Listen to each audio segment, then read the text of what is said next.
I want you to imagine, just for a moment, a scenario that goes completely against everything we understand about modern work and life. Right.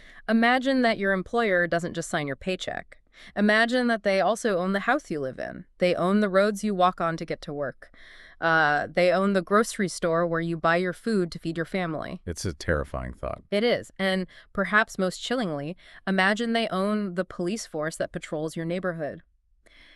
In this scenario, you don't live in a town, not really. You live inside a corporate balance sheet. Yeah, I mean, every single transaction you make, every step you take, it's all calculated to maximize the profit of a boardroom that's, thousands of miles away. Exactly. It's a totalizing concept. There is no outside. You are entirely enveloped by the entity that extracts your labor. The whole architecture of your life is designed for one purpose, which is extraction. And the mission of our deep dive today is to explore a historical reality that looks exactly like that chilling scenario. We are looking at the sweeping and frankly terrifying history of a single British company that turned a massive Argentine forest into a private kingdom. Right. They ruled it for over half a century, manufacturing this total dependence among their workforce, and ultimately they left behind ghost towns and a shattered, desertified ecosystem. We're talking about a company called Forestal. Formerly known as the Forestal Land, Timber and Railways Company. That's the one. And it is a story of resource extraction on a scale that is, honestly, almost difficult to comprehend today. It really is. And we're pulling from an incredibly rich stack of research compiled for the Backyard Empire series by the team at Let's Rethink History. The material focuses specifically on La Forestal and their enclave in the Gran Chaco of northern Argentina. Yes, and we have a really solid base of sources here. We do. We're pulling from scholarly monographs, detailed historical accounts from the CONICET Digital Repository and the Universidad Nacional de La Plata. We're looking at encyclopedic overviews to understand the global economic context, as well as Gaston Gory's classic foundational literary account of the tragedy. Which is absolutely essential reading for this topic. For sure. We're even going to examine the cultural footprint left by the 1974 film Quebracho to see how this history shaped modern memory. But I do want to set the tone for you up front. The events we are analyzing today involve severe systemic exploitation and the mass killing of workers and their families. Right. So the nature of this history dictates a very exact, sober, and measured documentary exploration. Precisely. We are dealing with profound human and ecological loss here. The gravity of what transpired in the Gran Chaco requires us to look clearly and methodically at how a corporate entity constructed a system of absolute power. Yeah. And, how the local government facilitated it and how that system violently protected itself when it was challenged. Okay, let's unpack this. Starting from the very beginning. The timeline takes us back to the year 1880. And the first question that comes to mind is logistical, right? Like, how does a single British corporate entity end up owning a landmass the size of a small country in the middle of northern Argentina? Well, the origin story is deeply rooted in the mechanics of sovereign debt. Okay.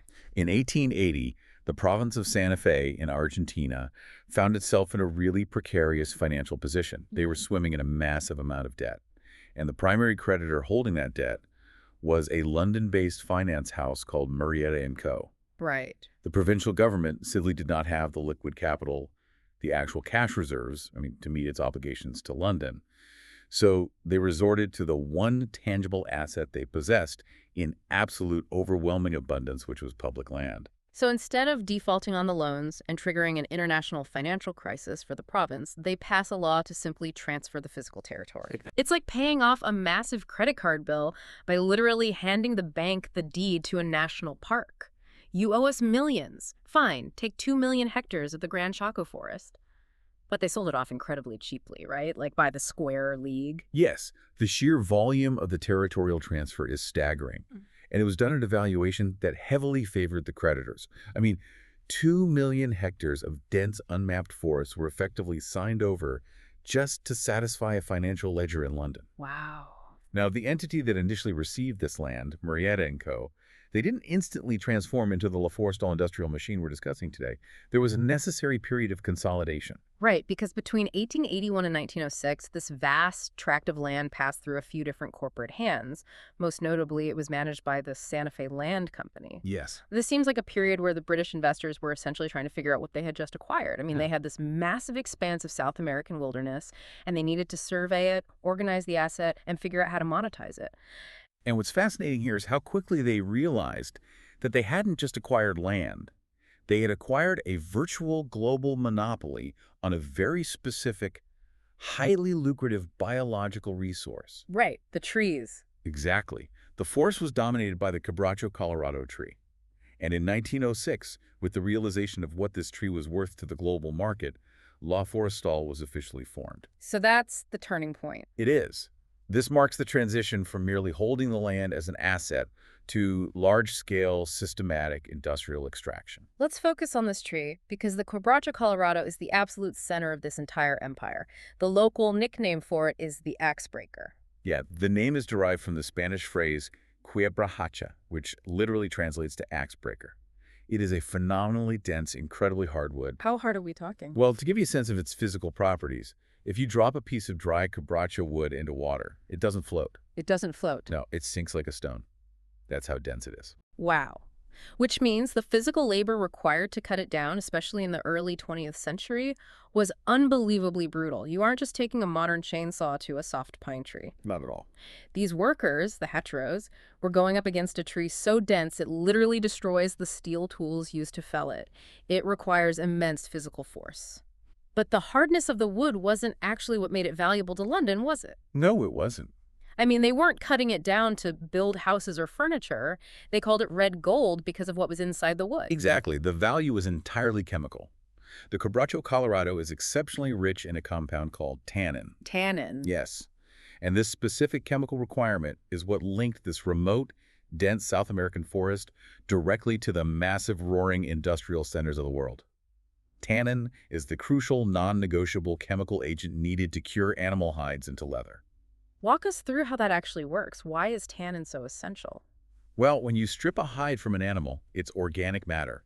Left to its own devices, it will rapidly decompose and rot. Right, obviously. So the tanning process alters the protein structure of the skin.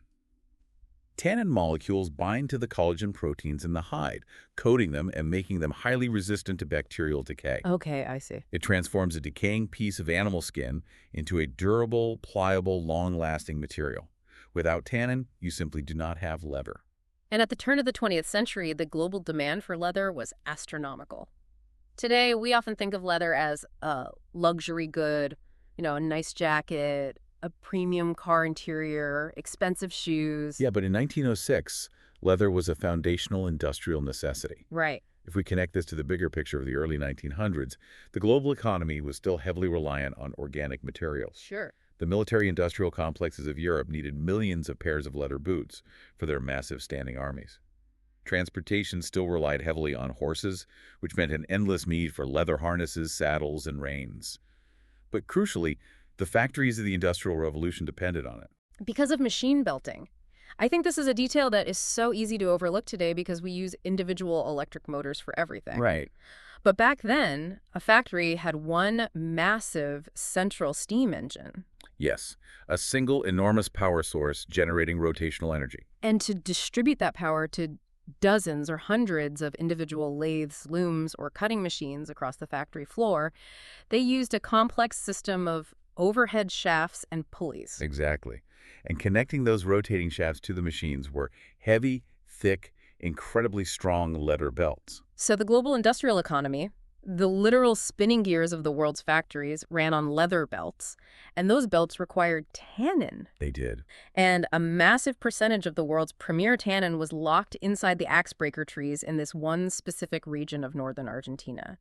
This single remote forest was the chemical bottleneck for a global industry. That's a great way to put it. And because the Forestal owned 2 million hectares of that forest, they effectively controlled the world's supply. They weren't just a logging company. They were a geopolitical force in the global commodities market. Now, a crucial distinction we must make regarding this global dynamic is the flow of capital. Okay. The capital driving this entire operation, the boardroom making the decisions, was entirely British. That is a really important point to clarify. When we think of massive corporate empires operating in Latin America during the late 19th and early 20th centuries, the mind often jumps to American companies like the United Fruit Company in Central America, for example. Right, that's the classic example. But here, the United States plays a completely different role. The U.S. enters this story solely as a massive consumer market. Yes. The expanding industrial base in America was buying the finished leather, or they were buying the raw tannin extract from Forestal to make their own leather. But they were not the corporate overlords managing the forest. Exactly. The shareholders, the financial directors, the people reaping the massive profits, they were sitting in boardrooms in London. Right. The extraction of the wealth, the physical movement of the red gold, created a direct financial pipeline from the Gran Chaco to British financial institutions. The local Argentine economy saw a fraction of the true value of the resource being extracted. But owning 2 million hectares of dense, hard forest on a piece of paper in London is one thing. Actually extracting millions of axebreaker trees, processing them, and shipping the extract across the Atlantic requires an absolute army of labor. It does. You can't just decree that the trees fall down. Which means Forestal had to build an entire world to control that labor. They didn't just build a few temporary logging camps. They engineered an enclave. And the sheer scale of the infrastructure they constructed is staggering. And remember, it was entirely privately owned. Right. We're talking about the construction of approximately 40 separate company towns scattered across the Chaco. Yeah. They built multiple deep water ports along the Paraná River to ship the product out to the Atlantic. They constructed huge, chemically intensive tannin extraction factories right there in the middle of the forest.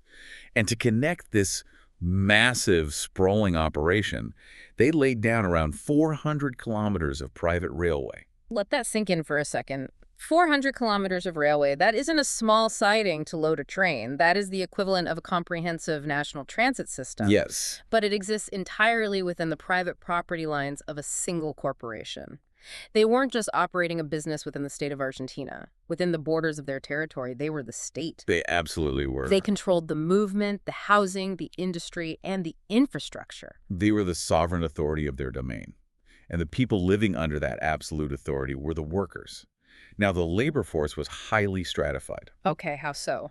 Deep in the forest, you had the hatcheros, the woodcutters, doing the most punishing, dangerous physical labor, swinging axes at iron hardwood for hours on end. It's just brutal work. Then you had the mill hands, working in the massive tannin factories. These factories were brutal environments, incredibly hot, filled with steam and chemical fumes from the boiling and extraction process. Right. And finally, you had the rail crews, the engineers and laborers, keeping the massive logistical network moving. So who were these workers? Where did they come from? Well, the records show they were made up largely of migrant laborers from neighboring provinces or countries, alongside indigenous Chaco laborers who were drawn or forced by economic necessity into this massive industrial machine. They were populations that were already economically vulnerable. Precisely. And their daily life within the Forestal enclave. This is where the reality of the system becomes incredibly dark. The entire social and economic structure was designed around manufactured dependence. Yes. And the most insidious tool they used to enforce this was the company's scrip system. It is perhaps one of the most effective tools of corporate control ever devised. Explain how the scrip system actually functioned on a day-to-day basis, because it sounds like a form of financial prison. It was. When a hachero finished his grueling work, he was not paid in Argentine pesos. He was not paid in any recognized national currency that held value in the outside world. What did they pay him with? He was paid in vouchers, metallic tokens, or paper scrip issued directly by Forestal. And these vouchers were redeemable only at company-owned stores, the profderias. Okay, wait, I have to ask a logistical question here. Sure. If the workers are completely impoverished and they know they're only getting paid in fake company money, how do you even attract them to work there in the first place? And once they realize it's a trap, what stops them from just walking into the forest and leaving? Well, you attract them through debt. Debt? Yes. A recruiter goes to an impoverished village outside the enclave, offers a man a job, but tells him he needs an advance to pay for the train ticket to the Chaco or to buy his first axe. Oh, I see. The worker agrees, takes the advance, and arrives at Forestal already in debt to the company. As for leaving, the geographic isolation is the first barrier. You are deep in an incredibly hostile environment. Right, walking out isn't exactly easy. But the scrip system is the ultimate cage. Yeah. Because you are paid in scrip, you have absolutely no liquid capital. If you walk out of the forest and reach a public railway station or a town outside the La Forestal domain, your pockets are full of metal tokens that are completely worthless. Right. You cannot buy a train ticket to Buenos Aires. You cannot buy food. So the company pays you for your back-breaking labor, but the only way to survive, the only way to buy flour or water or clothes is to take that exact payment and hand it right back to the company's store. Exactly. And I imagine the prices at those company stores weren't exactly competitive. Exactly the opposite. Because the company held an absolute monopoly on retail within their territory, they artificially inflated the prices of basic necessities. Of course they did. The workers essentially working for basic rations, but it's legally disguised as a wage system. The wages never actually leave the company's balance sheet. They are issued as a labor liability and immediately recouped as exorbitant retail revenue. If a worker gets sick and cannot work, they still need to eat, so the company store extends them credit. And then they're in debt again. Now the worker is in negative balance. They are legally bound by debt peonage. They can never, ever save enough to escape. It's a completely closed economic loop designed to keep the worker perpetually hovering at the edge of survival. Yes. Add to that the physical reality of the working conditions.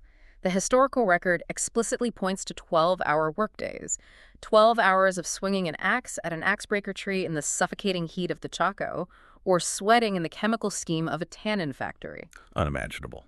And it wasn't just physical exhaustion they used to maintain control. They aggressively controlled the intellectual horizon of the enclave as well. The company actively suppressed independent schooling. That is a critical mechanism of long-term control. If you allow independent schools, you allow literacy, critical thinking, and a connection to the world outside the forest. By actively suppressing education, you control the horizon of the workers' children.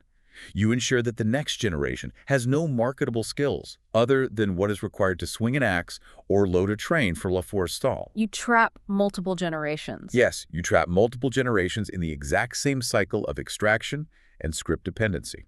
The Chaco got company scrip, constant surveillance, and physical exhaustion, while the actual profits, the hard international currency generated by selling the tannin on the global market, flowed straight across the Atlantic back to London. That's the reality of it. But here is the fundamental flaw in that kind of system. Human beings are not machines. A system of total surveillance, brutal physical labor, and manufactured poverty is a pressure cooker. Absolutely. You cannot squeeze thousands of people that hard for that long without generating immense friction. Eventually, the workers are going to realize that they outnumber their corporate bosses, and they are going to push back. And when that friction began to spark, when the workers started to whisper about organization and rights, La Forestal did not respond by opening a dialogue or adjusting their wages. No. They responded by militarizing the enclave. They had to find a way to maintain their iron grip through sheer force. Here's where it gets really interesting. And by interesting, I mean terrifying. Because this is where the line between a corporate CEO managing a timber extraction company and a military general commanding an armed force completely evaporates. Yes. When the unrest began, La Forestal created their own private police force. They called it the Gendarmeria Volante. The flying gendarmerie. This was not just a group of security guards checking IDs at a factory gate. Right. This was a mounted, heavily armed private cavalry patrolling the 2 million hectares of forest and the 40 company towns. They were designed to operate with speed and ruthlessness, crushing any signs of labor organization before it could spread. But a private corporation can't just legally raise an army, right? How does a British timber company justify riding around northern Argentina with a heavily armed paramilitary force? Well, this is where it gets complicated. I mean, this wasn't a rogue militia operating in the shadows. The historical record shows a shocking intersection of corporate and state power here. The provincial government of Santa Fe, led at the time by Governor Enrique Mosca, actively supported and enabled this private army. The state complicity is a defining feature of this tragedy. Governor Mosca's administration didn't just turn a blind eye to the Gendarmeria Volante. They actively legitimized it. All right.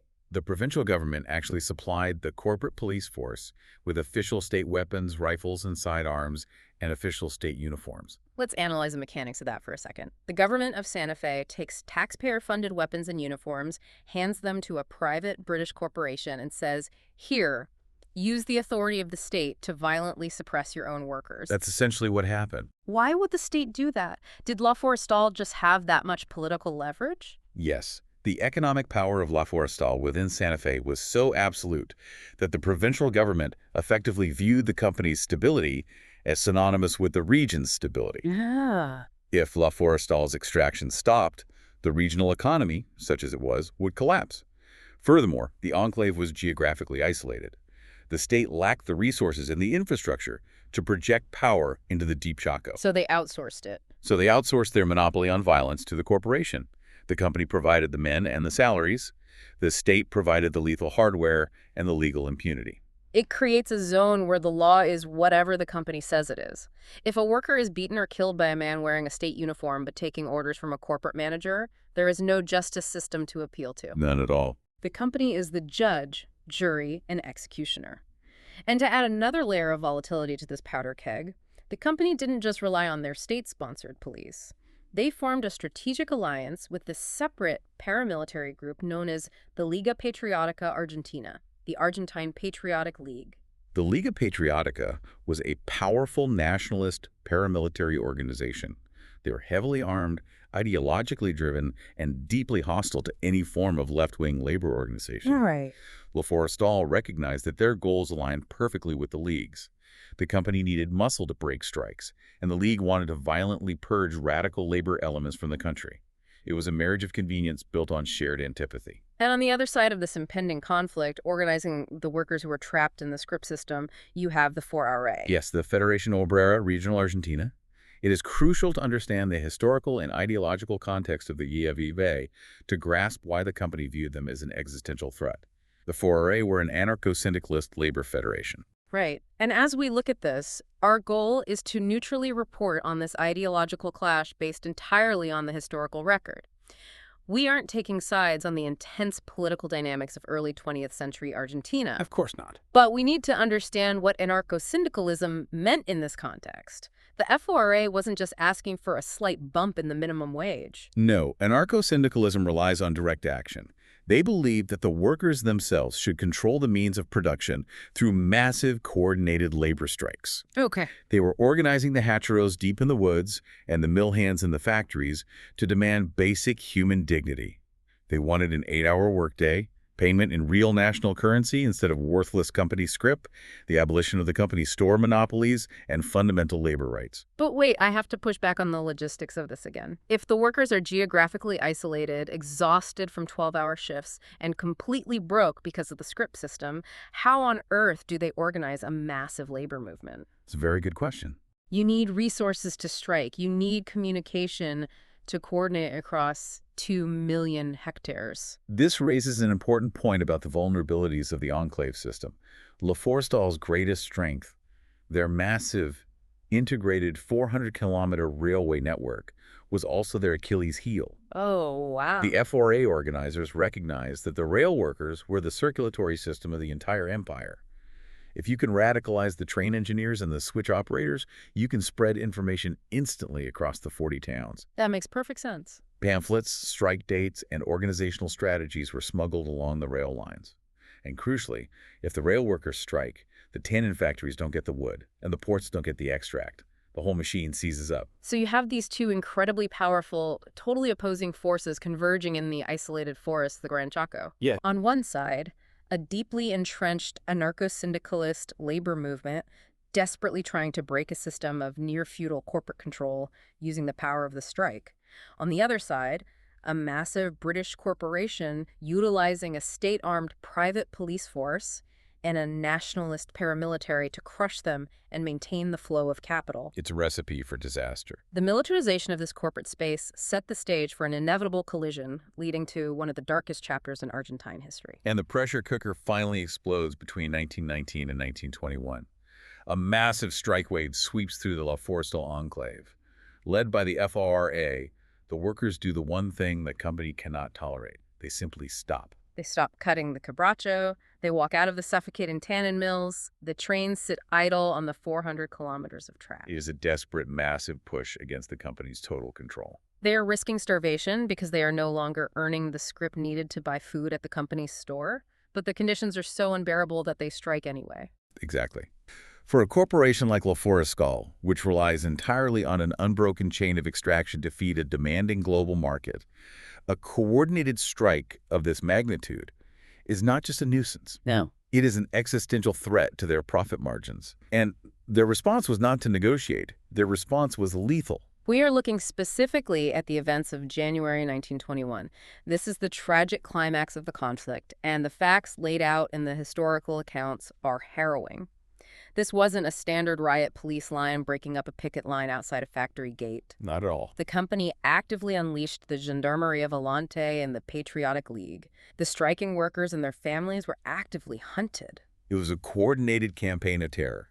The paramilitaries and the corporate police swept through the 40 company towns of northern Santa Fe. Just terrible. They pursued fleeing workers deep into the dense, unforgiving forest. The accounts are explicit about the atrocities committed during this period. The company forces used their geographic advantage and their superior weaponry to devastating effect. Workers were systematically killed, many were tortured. Yes. There are accounts of widespread rape. And the corporate forces actively burn workers out of their homes. If a town showed sympathy to the strikers, the company, which owned the town, simply destroyed it. It was a scorched earth campaign against their own workforce. This brings us to the devastating casualty count. Across the historical literature, the widely cited estimate for the massacre is around 500 to 600 dead. 500 to 600 people killed. That scale of violence makes it one of the largest massacres in Argentine history, but the historical texts also explicitly flag that this number is contested and highly imprecise. Why is it so difficult to get an exact accounting of the dead?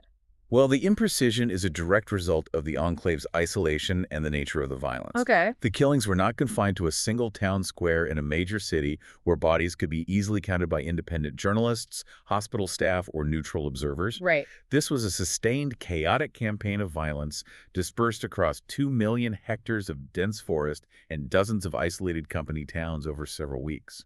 And when the corporate police are the ones doing the killing, they certainly aren't going to keep accurate records of their victims. Exactly. Many people were killed deep in the woods. Others simply disappeared into the Chaco, fleeing the violence and never returning. So we just don't know for sure. The company controlled the flow of information out of the region.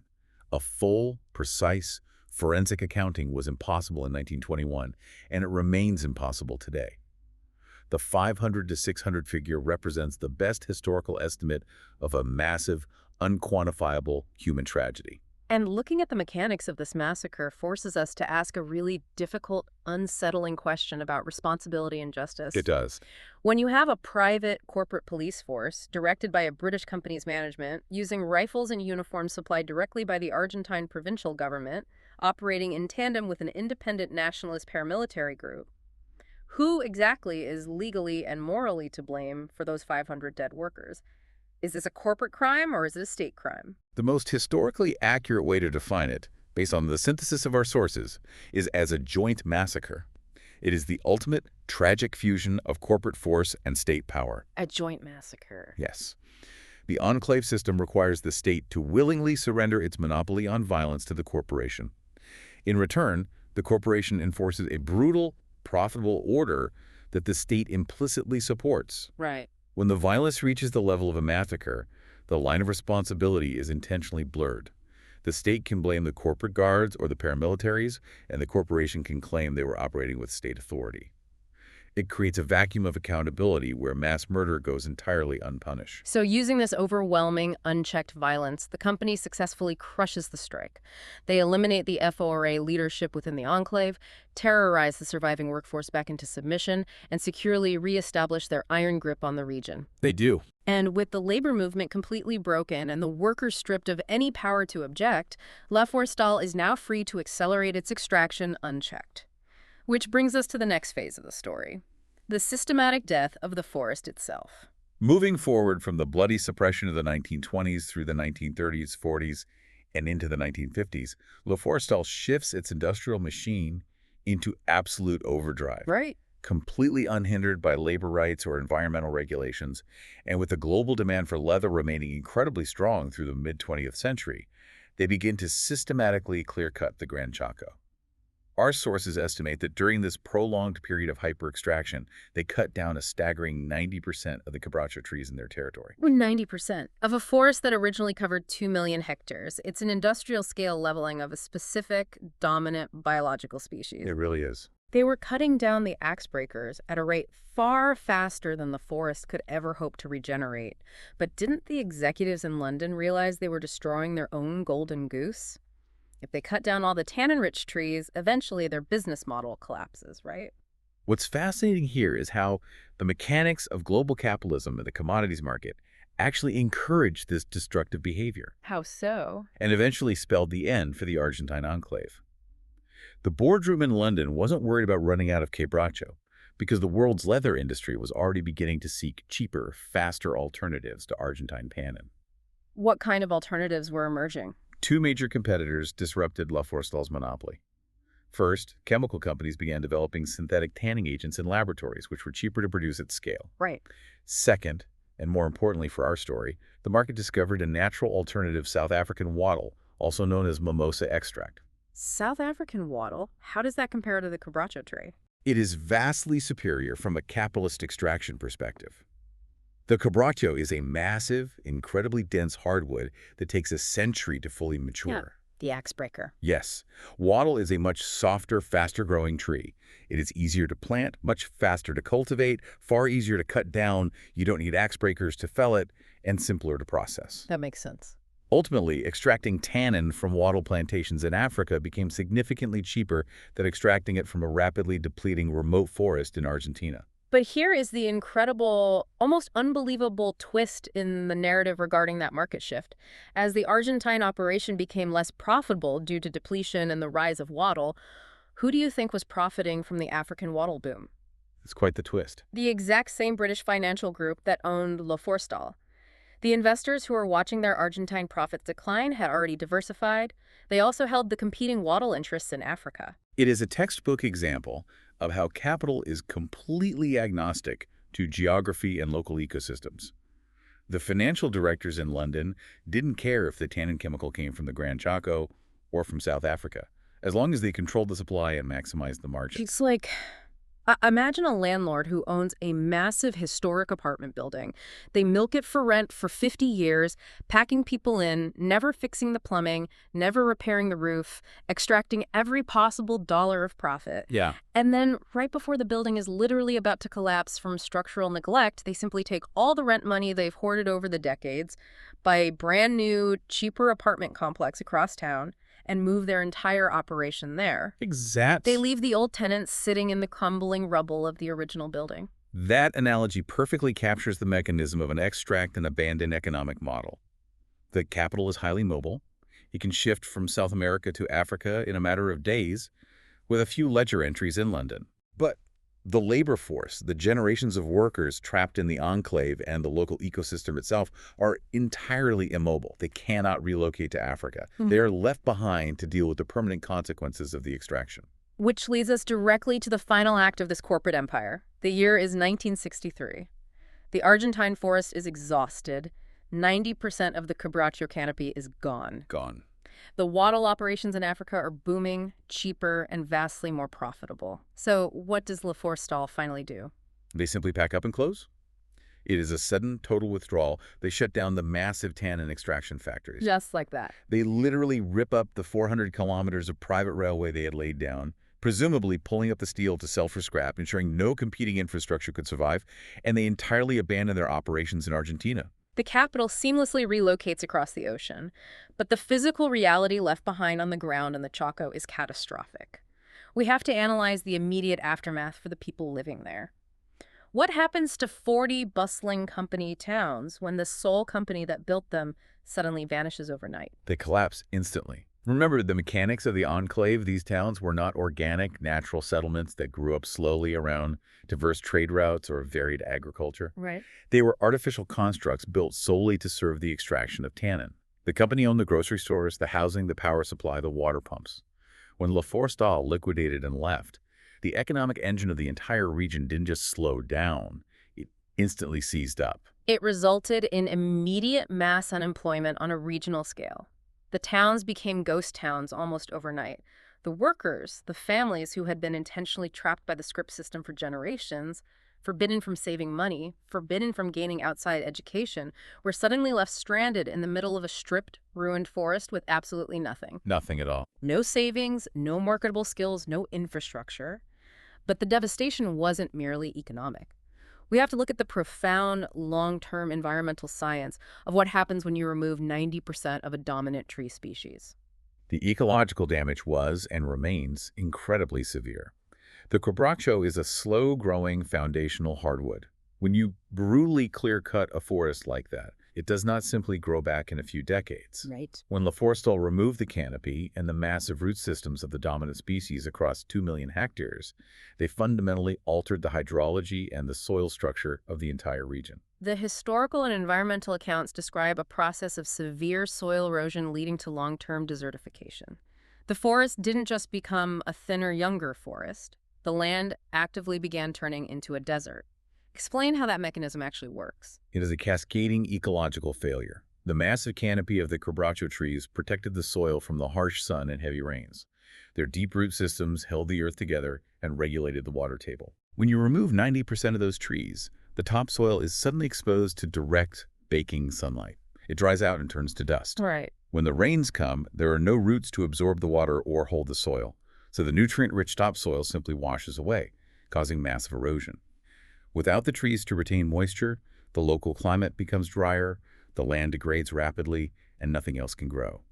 The ecosystem was structurally shattered. So what does this all mean? When we look back at the totality of this history, the initial 1880 land grab to pay a debt, the insidious scrip system that enslaved a workforce, the mass killing of hundreds of striking workers in 1921, the relentless clear-cutting of the forest, and the sudden total abandonment in 1963. Yeah. The historical consensus is that the true, terrifying cost of this red gold was ultimately paid by the land itself and the people bound to it. We do need to carefully address a specific nuanced point regarding the framing of this resulting wasteland. It's that. The historical and scientific accounts agree that the physical desertification and the ecological damage are entirely real, severe, and lasting. However, you will sometimes see modern articles citing multi-billion-dollar estimates of the ecological damage caused by Forestal. Right. It is important to clarify that those massive dollar figures are the result of modern environmental modeling, retrospective economic analysis, and contemporary advocacy. They are not hard historical accounting figures pulled from a 1960s ledger. Right. We need to be precise here. We shouldn't present a specific modern dollar figure like saying they caused $3 billion in damage as a concrete historical fact of the era. Exactly. Instead, we should understand those billions as a modern attempt to estimate a catastrophic, almost incalculable historical loss. The real legacy of Forestal isn't a spreadsheet of damages. It's a physically scarred, desertified landscape and a traumatized population. Precisely. The physical scars on the earth are undeniable. But there are also deep cultural scars left on the Argentine memory, which leads to the question of how this history is remembered when the perpetrators tried to erase it. And that transitions us perfectly into the legacy of Forestal. Because when a massive corporation pulls up its railways, abandons its towns, and likely destroys its local records upon exiting a country, how do we actually know what happened? How did this story survive? It's a miracle it did. The research points heavily to the crucial role of local historians and artists. They highlight a classic, foundational, scholarly, and literary account by a writer named Gastón Gori. Yes, Gastón Gori's book La Forestal, La Tragedia de Quebracho, Colorado is absolutely vital. He did the painstaking work of compiling the oral histories, the local records, and the memories of the survivors. His work cemented the narrative of the enclave's exploitation, the horror of the 1921 massacre, and the subsequent ecological ruin into Argentine literature and historical consciousness. Without dedicated chroniclers like Gori, the risk of a corporation successfully erasing its own dark history upon exiting a country is incredibly high. They just pack up and let the jungle or the desert, in this case, reclaim the evidence. And the preservation of this history wasn't just confined to academia or literature. There is also a major cultural touchstone that brought this story to the masses. The 1974 Argentine film Quebracho, directed by Ricardo Williker. Yes, that film was huge. This was a powerful dramatization of the Forestal story. It brought the visual horror of the Hacheros' daily lives, the intensity of the FORA strikes, and the brutal repression by the Gendarmeria Volante to a modern cinema audience. It is important to view the film quebracho primarily as a cultural source, a reflection of how the history is emotionally remembered and processed by the nation, rather than a strict documentary factual record. It uses dramatic license, as films do. But its impact on public memory is undeniable. It made the invisible visible again. I think of it like how certain historical movies serve as essential cultural anchors. Even if they condense timelines or dramatize dialogue, they ensure that a marginalized history, a history that happened in the remote, isolated forests far away from the capital city of Buenos Aires, isn't forgotten by the broader public. That's a great point. The film visualized the tragedy for a 1970s generation that was born long after the corporate police stopped patrolling the Chaco. If we synthesize this entire sweeping arc, we arrive at what we can call the core historical takeaway, the ultimate lesson of the La Forestal deep dive. It is the story of how a single British company acquired 2 million hectares of an Argentine forest to control the world's tannin supply. How they constructed a private, sovereign enclave to ensure absolute control over their workforce through debt and scrip. Right. How they, operating in a blurred joint capacity with the state, violently eliminated the workers who dared to strike for basic rights. And how, when the trees ran out and the global market shifted to African wattle, they simply vanished, leaving ghost towns and a permanently desertified landscape in their wake. It is the ultimate, harrowing, cautionary tale of resource extraction. It demonstrates a corporate model that deliberately manufactures total dependence through financial traps, constant surveillance, and physical violence, and then entirely, ruthlessly withdraws that support the exact moment the extraction is no longer globally profitable. It forces us to look at global supply chains not just as abstract lines on a map moving products from point A to point B, but as massive systems of immense power that can fundamentally and permanently alter the physical geography and the human society of the places they touch. Which brings us to the end of this incredible, dark journey. We started with a provincial debt in 1880, paid off by handing over millions of hectares of unknown forests to London bankers. We did. We moved through the meticulous creation of a corporate kingdom, the physical brutality of the axebreaker labor, the manufactured poverty of the company store, the horror of the 1921 massacre, and finally, the ruined, desertified landscape abandoned in 1963. It's a lot to process. Understanding the mechanics of La Forestal absolutely changes how you view modern global supply chains and the true hidden costs of the commodities we consume every day. Absolutely. But I want to leave you with one final haunting thought that builds on the science and the history we've discussed today. Consider the physical artifacts of that early 20th century era that still exist right now. Oh, this is fascinating. If you go into a high-end antique shop or a history museum anywhere in the world, in London, in New York, in Buenos Aires, you might find a pair of century-old leather military boots. You might find a beautifully preserved vintage saddle or a piece of heavy historical machine belting from an old industrial factory. Yeah. Those items still exist today. They haven't rotted away into dust. Why? Because the organic animal hide is literally preserved by the tannin chemical extracted from the quebracho Colorado trees. The forest itself is gone. Fun. The 2 million hectares were reduced to a desertified ghost land decades ago, but the chemical essence of those millions of destroyed trees is permanently locked inside those heirloom leather objects scattered across the globe. That's haunting. They are silent, surviving monuments. And if you understand the history we've uncovered today, you know that those antique boots and belts secretly hold the blood of the striking workers, the exhausted sweat of the hatcheros, and the vanished ecology of the Gran Chaco.